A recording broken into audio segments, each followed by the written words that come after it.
Okay, this video is about installing a separate freezer in my RV, which you could, if you have a van or whatever, you could do the same thing, but it runs off of solar, so it's a big advantage. Now this is my standard Dometic refrigerator freezer that's in the trailer now, but you can see how small it is. There's the freezer unit.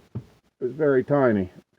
So I installed a separate freezer unit, which is 2.1 cubic feet. I'm going to show a quick look at it and then go outside and go into the details. What I did, okay, there's the unit there. And I'm going to turn it sideways so you can see it a little better. It's kind of cramped back here. I got it running off this inverter, pure sine wave inverter. And it's by Winter. 2.1 cubic feet of space, freezer space. Let me go into the finer details. And what I did was, this was a closet unit up here. Took the door off, had enough room to put this freezer unit in. Then I made a shelf up here to put the inverter. Like I say, you want to use a pure sine wave inverter, at least 750 watt.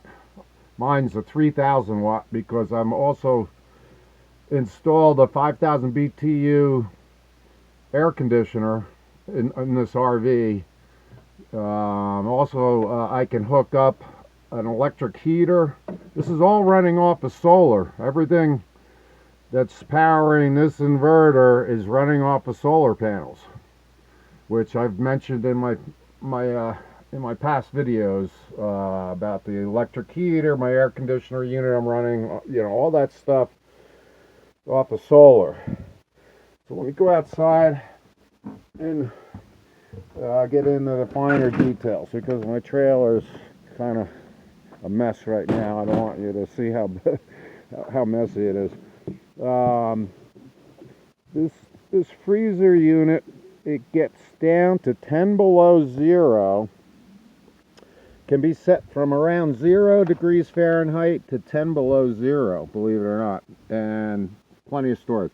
And they're saying $24 a year, the energy guide. So it's, Energy Star efficient. That's like $2 a month. Now it's 120 volt AC, but I'm running it off an inverter, which makes everything run fine. Pure sine wave, 120 volt AC. Okay, let me just read off. Let me show you the model number too, because I'll do a close-up here. Okay, it's by Winter. Now, these are sold at Sears, and I went online and I ordered it online. They sent it to the Sears store. There was a Sears store. And they notified me when it arrived, and I drove over to the Sears store to pick it up. It was $215. That's it. That's a stainless steel freezer unit.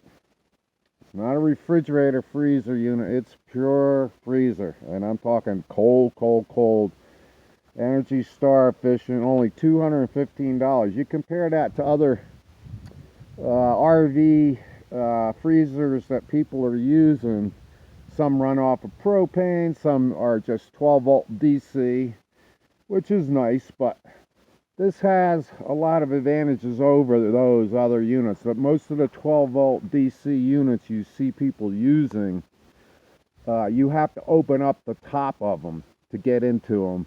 And a lot of them are both refrigerator freezer units. So you're using up floor space, in other words. I'm not. And that's really important.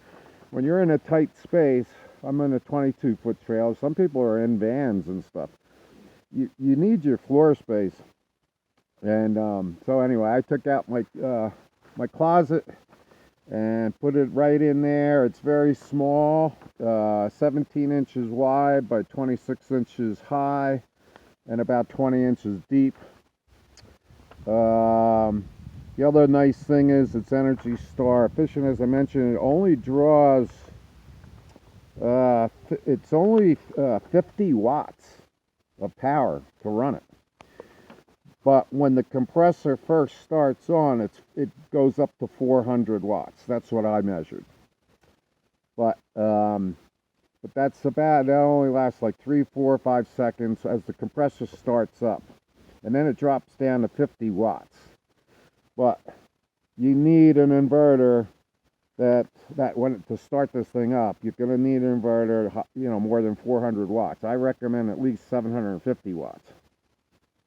The one I have in mind is 3,000 watts, but you can always go higher. But anyway, that runs it, and like I say, it's all running off of solar panels, a charge controller, going to a battery bank. No propane needed. Gets much colder than your other freezer refrigerator units I've seen. Has a door that opens up like a normal freezer door versus a lid, which requires, you know, floor space. So that's also another pro. You know, and it's very simple thermostat. You preset it. It's on the back of the unit. If you want it super cold, minus 10 degrees Fahrenheit, you set it at that. Or if you want it around 0 degrees, simplicity means reliability. The more you add on to refrigerators and freezers, the more that can go wrong. So this is a nice stainless steel freezer. It, you know, reminds me of my home. Came with a 1960s refrigerator made by Westinghouse. It was down in the basement, and it still worked. It was 60 years old. You know, everything was simple back then. There was no ice cube maker. There was no LED readouts.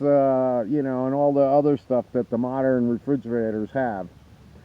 So, so it's still running. I'm actually, that ice cube tray you saw in the freezer, this winter freezer here, that I just showed you. That's from the 1960s Westinghouse refrigerator that came with my home. And I'm using it in this trailer now because it's a double cube.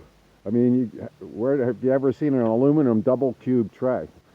But okay, I thought you might find that useful. I've seen a lot of things out there about, you know, refrigerators and freezers, you know, people are using in their RVs and their van builds and all that.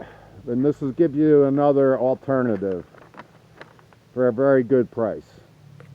Okay, it's Eagle Eric signing off.